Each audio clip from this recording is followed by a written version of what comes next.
여러분, 지금부터 저는 국토종주쯤을 씹어먹은 고수들이 말하는 필수템에 대해서 알아볼 겁니다. 사람들은 보통 짐을 많이 챙기면 라이딩이 수월할 거라고 생각하죠. 그런데 실제는 정반대입니다. 어떻게 아냐고요? 제가 딱 그랬거든요. 아마 2019년이었을 거예요. 장거리가 처음이다 보니까 이것저것 쓸만한 건 다 때려 넣었는데 실제로 제대로 써본 건 10%도 안 되더라고요. 결국 짐만 가득 싣고 달리니까 허리 나가고 무릎 나가서 완주는커녕 중간에 버스에 실려왔던 기억이 생생해요. 오늘은 두싸 채널 구독자님들은 이런 고생하지 마시라고 진짜 고수들이 챙긴다는 최소한의 필수템들만 딱 찝어 드릴게요. 그리고 이런 필수템들은 보기 좋게 무료 PDF 파일로 만들어서 고정 댓글에 박아 둘 테니까요.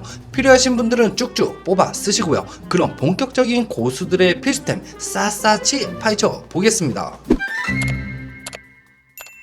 여러분, 이런 경험 한 번쯤 있지 않으신가요? 없으면 아쉽고 있으면 짐 되는 걸 아는데도 자꾸 챙기게 되고 그러다 보니 짐만 늘어난 경험, 제가 그랬어요. 그러다가 첫 번째 국토종주를 아주 개고생했는데요. 근데 이게 제 잘못이 아니더라고요. 실제로 한 연구 결과에서는 경험하지 않은 것에 대해서 사람은 본능적으로 불안감을 느껴서 물건을 과잉 준비하게 되는 게 당연하다는 내용인데요. 전문 용어로 이걸 심리학에서는 리스크 회피 편향이라고 해요. 그러니까 초보들은 짐들이 한가득한 이유가 바로 이런 이유였어요. 그래서 고수들은 이 불안을 없애는 방법으로 바로 리스트를 활용한다고 하는데요. 복잡하게 생각하지 않고 그냥 리스트만 보고 뚝딱 끝! 그렇게만 해도 짐이 절반으로 주니까 라이딩이 훨씬 수월해져요. 그럼 그 리스트에는 어떤 것들이 있을까요? 첫 번째는 많은 분들이 고민하는 두 가지, 바로 배터리와 내비게이션인데요. 처음 국토종주 시작할 때 저도 그냥 스마트폰만 믿고 탔거든요. 카카오맵 켜놓고 갔는데 배터리 닳는 게 눈에 보이더라고요. 그래서 보조 배터리를 무려 3개쯤 챙겼던 것 같은데요. 그런데 여러분, 보조 배터리 이거 은근 무겁고 케이블 주렁주렁 여간 성가신 게 아닙니다. 게다가 전화라도 오잖아요. 그럼 지도 꺼지고 멈춰야 하고 심지어는 인터넷 안 되는 구간 지나면 길도 제대로 못 찾는데 이때 뚜껑 제대로 열립니다. 이런 일들 깔끔하게 정리한 게 바로 내비 장착된 자전거 속도계인데요. 대표적인 게 바로 가민이죠. 근데 이거 너무 비쌉니다. 개인적으로는 속도계 하나에 50만원 하는 가민을 추천하고 싶지는 않아요. 왜냐면 시중에는 같은 기능이면서 내비 기능이나 더 긴 배터리 성능까지 정말 가성비 좋은 제품들이 정말 많거든요. 결론적으로 휴대폰은 연락용으로 쓰고 길은 속도계로 이렇게 분리해서 쓰는 게 스트레스 줄이고 국토종주 쉽게 하는 첫 번째 꿀템입니다. 두 번째는 특히 초보자분들 집중하고 보세요. 처음 국토종주 하면 혹시 모르니까 이것저것 하고 막 짐 챙기는 분들 정말 많아요. 근데 그 무게가 결국 여러분의 체력을 갉아먹습니다. 초보자분들은 필요한 거 최대한으로 챙기지만 진짜 고수들은 최소한의 짐들만 꾸려요. 시중에 보면 좌우로 앞뒤로 주렁주렁 달 수 있는 가방들이 정말 많아요. 근데 이거 전부 다 짐입니다. 그래서 저 같은 경우는 핸들바백, 프레임백, 안장백 이 3가지로 추천하는데요. 장거리 갈 때는 진짜 이 정도만 챙겨도 넉넉하게 수납이 가능하더라고요. 아니 그럼 옷들은 어떻게? 부피있는 것들은 어떻게? 라고 하시는 분들 계실 건데요.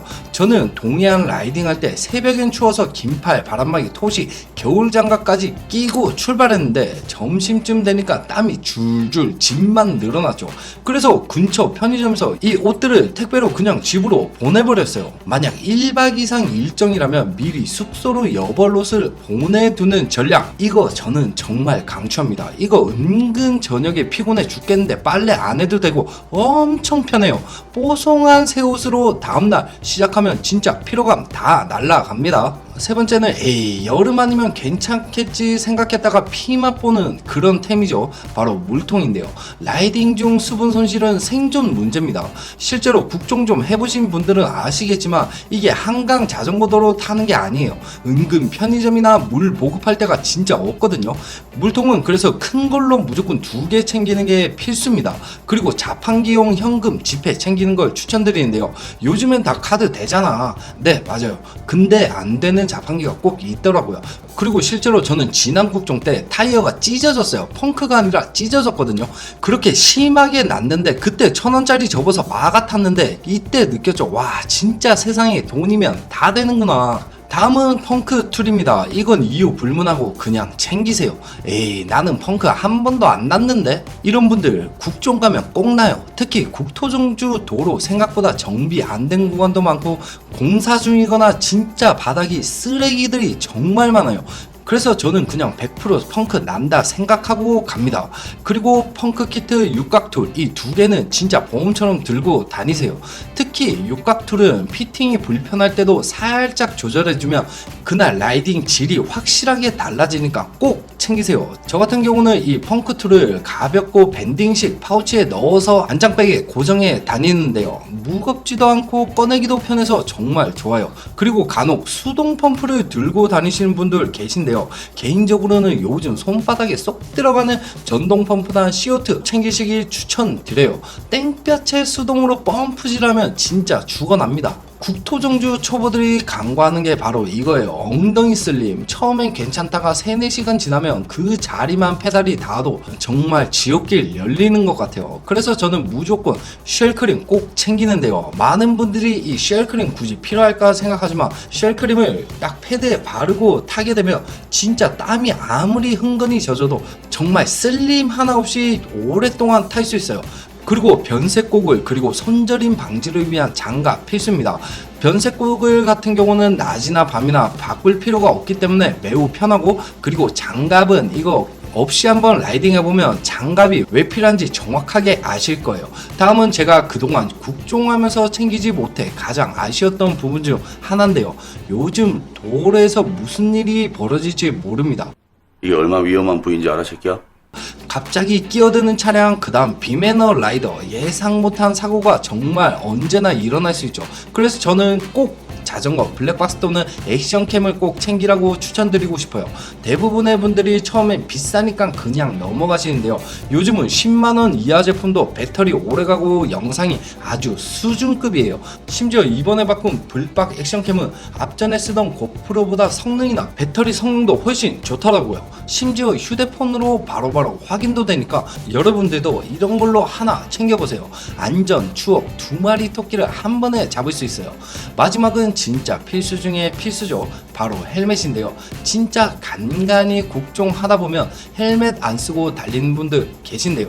헬멧은 최소한의 안전 장비예요. 그리고 진짜 제대로 된 헬멧만 골라도 젊어 보이기까지 하니까 라이딩 필수템이죠.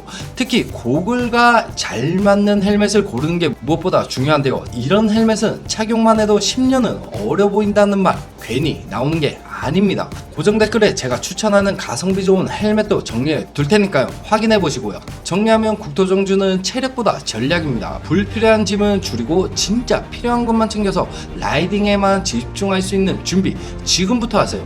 리스트는 고정 댓글에 정리해 두었고 다음 영상에서 루트 짜는 방법과 일정 팁도 알려드릴게요. 참고로 제 채널이 아직 너무 작은 채널이라 영상을 찾기가 쉽지 않으실 겁니다. 그러니까 구독 눌러두시고 알림 설정까지 해두시면 국토종주뿐만 아니라 여러분들의 라이딩질을 높여줄 수 있는 각종 방법과 다양한 정보들을 꾸준히 제공해 드리겠습니다.